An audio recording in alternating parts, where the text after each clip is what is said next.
Japan তৈরি করেছে self heating lunch box. এই লাঞ্চ বক্স আগুন ছাড়াই আপনার খাবার রান্না করে দেবে। কি বিশ্বাস করতে কষ্ট হচ্ছে? হবেই তো, কারণ আপনি বাস করছেন বাংলাদেশে। এখানে এসব কল্পনা করাও দায়। কিন্তু আমি বলছি জাপানের কথা। প্রযুক্তিতে যারা আমাদের শত বছর পেছনে রেখেছে। জাপান সত্যিই যেন ভবিষ্যতের পৃথিবীতে বাস করছে, কারণ তাদের প্রযুক্তি প্রতিদিন আমাদের চমকে দিচ্ছে। আপনি যদি ট্রেনে বা বাসে ভ্রমণের সময় গরম খাবার খেতে চান, কিন্তু আপনার কাছে মাইক্রোওয়েভ বা ওভেন নেই, তাহলে কি করবেন? এই সমস্যার জন্যই জাপান তৈরি করেছে সেলফ হিটিং লাঞ্চ বক্স, যা বিদ্যুৎ বা গ্যাস ছাড়াই আপনার খাবার গরম করে দিতে পারে।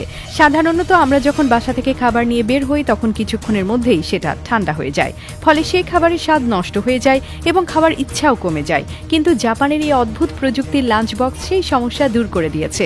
এই বিশেষ লাঞ্চ বক্সের নিচের অংশে একটা ছোট্ট সুতো বা ধাগা লাগানো আছে।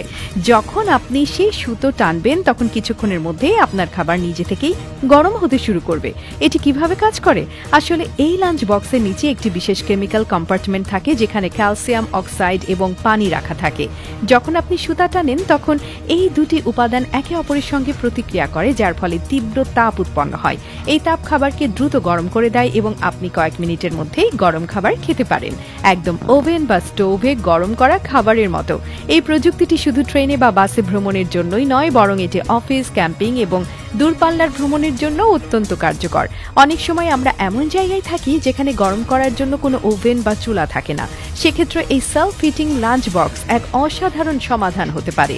বিশ্বের বিভিন্ন দেশ, বিশেষ করে চীন, দক্ষিণ কোরিয়া এবং আমেরিকার কিছু অংশেও এই প্রযুক্তির চাহিদা বাড়ছে, কারণ এটি শুধু একটি নতুনত্বের বিষয় নয়, বরং এটি খুবই দরকারি এবং বাস্তবসম্মত প্রযুক্তি। ভবিষ্যতে যদি এই প্রযুক্তি বাংলাদেশ বা অন্যান্য দেশেও চালু হয়, তাহলে এটি সাধারণ মানুষ, বিশেষ করে কর্মজীবী মানুষ, ভ্রমণ প্রেমীরা এবং শিক্ষার্থীদের জন্য অত্যন্ত উপকারী হবে।